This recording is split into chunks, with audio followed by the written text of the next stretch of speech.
The more desperately you chase something, the more it slips away.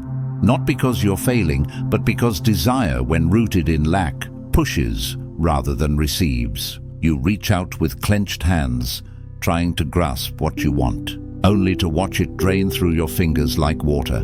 This isn't punishment. It's physics dressed as paradox. From childhood, you were taught to want, to hope, to wait, as if these were sacred acts of faith. But all three share the same hidden frequency: absence. Wanting confirms you don't have it. Hoping admits it's missing. Waiting places fulfillment somewhere in the future, never now. The quantum field doesn't listen to your words.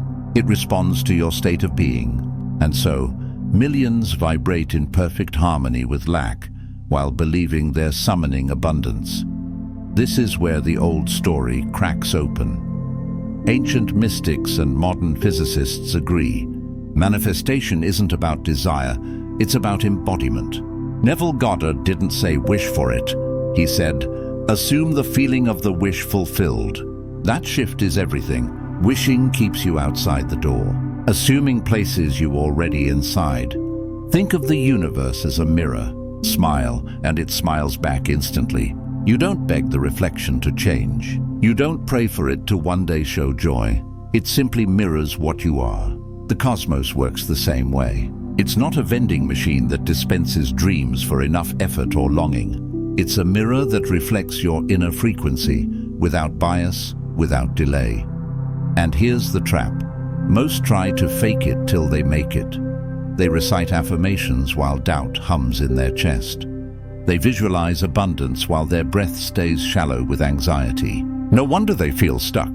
The universe isn't broken. It's faithfully reflecting exactly what you're broadcasting. So how do you step into the state of already having when your body screams lack? Not with more willpower, not with louder affirmations, but with breath. Breath is the oldest bridge between thought and reality. It's the only function that's both automatic and conscious, linking your nervous system to your intention. In Sanskrit, it's prana. In Hebrew, ruach. In science, it's coherence. All point to the same truth. Breath is embodied frequency. You can say, I am abundant, while your chest is tight with fear, but your breath won't lie. The moment you slow it, deepen it, align it, your physiology shifts, your heart rhythm stabilizes, your brain waves follow, and the field responds not to your words, but to your new state. Every inhale collapses infinite possibility into the now. Every exhale releases the grip of grasping. This is how you enter the so-called God state, not by pretending, but by breathing yourself into alignment. And here's where quantum physics meets lived truth. Reality doesn't exist in fixed form until it's observed. Particles float in a haze of potential until consciousness chooses one path. This isn't just lab theory. It's how your life unfolds, moment by moment. But the real observer effect isn't about your eyes. It's about your inner state while observing. Look at your empty bank. Account from fear and collapse more lack. Gaze at your loneliness from unworthiness and summon more separation. The universe isn't punishing you, it's mirroring you perfectly, instantly, without judgment, and that mirror only changes. When you do, the universe doesn't mirror your wishes, it mirrors the frequency from which you observe. This is where Neville Goddard meets Heisenberg. Assume the feeling of the wish fulfilled isn't poetic advice, it's quantum instruction. The field demands coherence between who you are inside and what you seek outside. When that alignment locks in, there's no gap, no waiting, it's already done. Here's the quiet truth. The reality you want already exists, as a wave of possibility. The only thing missing, collapse. And collapse isn't triggered by hope, effort, or vision boards. It's triggered by state. Desire keeps you outside the wave, watching it ripple, but never stepping in. You become a passive observer of potential, never the catalyst that brings it into form. Embodiment changes everything. When you become the frequency of your desire, certain, complete, already having, you don't ask the universe to move. You become the movement, and the field has no choice but to reflect you. This isn't faith, it's physics. Science shows that when your heart and brain enter coherence, a synchronized rhythm, your body's electromagnetic field expands. In states of gratitude, love, or deep stillness, you literally become a broadcasting station of alignment. Mystics called this union with the divine. Physicists call it coherence. Same doorway, different language, but how do you get there? From mental noise to inner stillness. You can't think your way into it. The mind flickers between past regrets and future fears. It's too scattered to hold a stable frequency. That's why Neville emphasized feeling, not thinking, and why modern research confirms the body holds the key. When your physiology shifts into coherence, the wave collapses with precision. The observer is no longer fractured. You become whole, and wholeness is magnetic. Every failed manifestation, not failure, it's proof the system works. The field reflects exactly what you've been embodying, even if it's lack, doubt, or urgency. That honesty isn't cruel, it's liberating, because it means the power was always yours. The God state isn't some distant spiritual peak. It's simply the moment nothing in you contradicts your desired reality. You're not begging for a door to open, you are the door. So what's the practical gateway into this state? Not more affirmations, not forced positivity, but something you've had since your first cry, your breath. Breath is the only act that lives in both worlds, automatic and conscious, survival and creation. It's not just air moving in and out, it's rhythm as a ritual. Inhale, you draw potential into form. Exhale, you release resistance, control, the need to force. This is the micro-mechanics of manifestation played out with every breath. When you breathe consciously, you're not just calming your nerves, you're rehearsing quantum collapse. You're aligning observer and observed. Science confirms it. Slow, deep breathing activates your parasympathetic nervous system, lowers stress hormones, and creates heart-brain coherence. Your electromagnetic field becomes clearer, stronger, more intentional. Ancient traditions called this prana, ruach, life force. Today, we call it frequency. But it's the same truth. Your breath instructs the field, and most people never notice because they breathe on autopilot, unaware they're holding the very key that could shift their reality. Conscious breath isn't just calming, it's collapsing. With every cycle, you're not just surviving, you're creating. Every ancient path, yoga, monastic chant, indigenous breath prayers knew the same secret.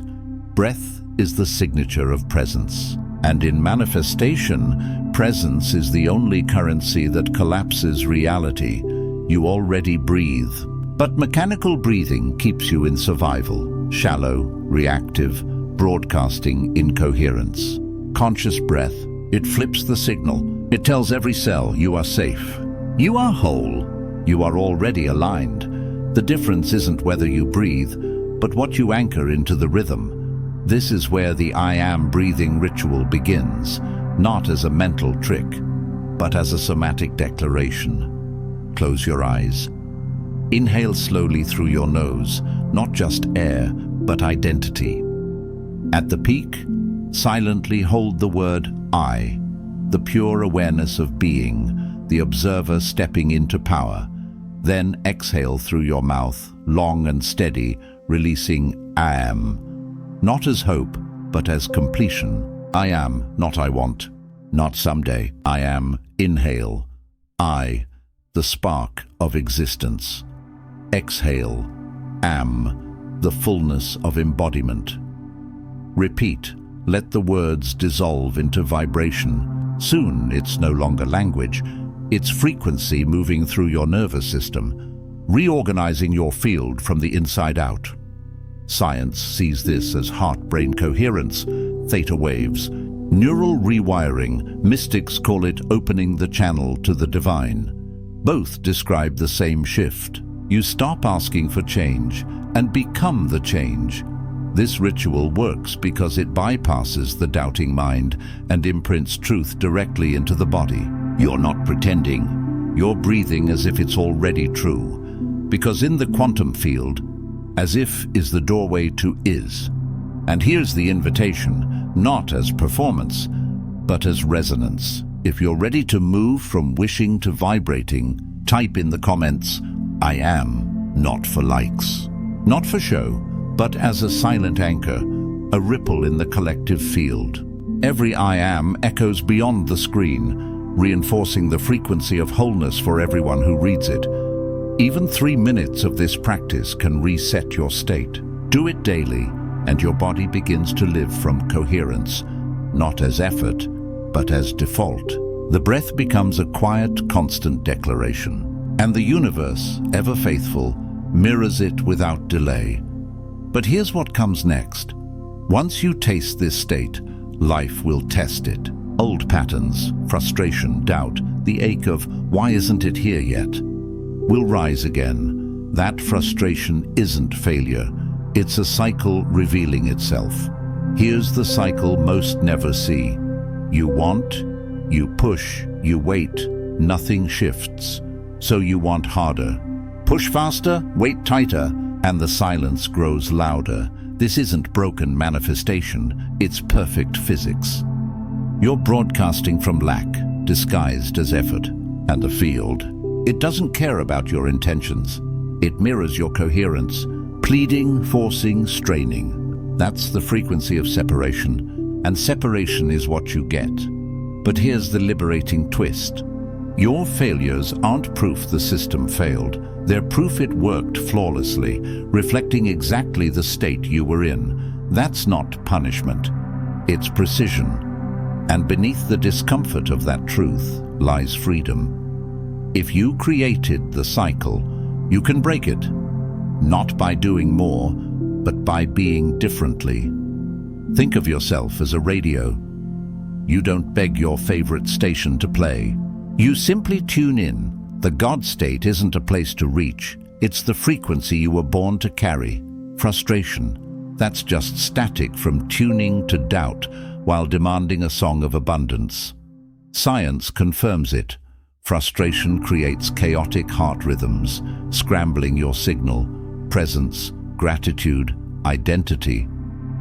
They generate smooth, coherent waves, the kind the field mirrors instantly. Even your hardest moments were sacred. Each delay, each disappointment was the universe whispering, I'm listening. But you're collapsing reality from the wrong state. So frustration becomes feedback. Lack becomes a compass. And embodiment. It becomes your identity, not a practice you visit, but a home you never leave. Living in the God state means you don't wait for proof to believe. You don't let outcomes define your worth. You embody first and let reality catch up. You breathe coherence. You walk coherence. You speak from I am, not I hope. Challenges still come. Life still tests. But now you respond from wholeness, not lack. You may wobble, but you don't collapse. Because your anchor isn't circumstance. It's breath, it's presence, it's the quiet certainty. It is already done. This isn't mysticism. It's biology meeting quantum truth. Sustained coherence rewires your brain, stabilizes your heart, and broadcasts a field so clear. Reality has no choice but to align. You're not chasing the God state, you're remembering it. And as more of us live from this frequency, the ripple becomes a wave, a collective return to wholeness. If you're ready to go deeper, I've created something just for this moment. Awaken Your Quantum Power, an ebook plus companion guide with step-by-step practices to weave coherence into your daily life. Not as theory, as lived truth. The link's in the pinned comment. Explore it. Breathe it. Live it, because the God state isn't a secret to unlock. It's your birthright to inhabit, and the shift doesn't happen someday. It begins now.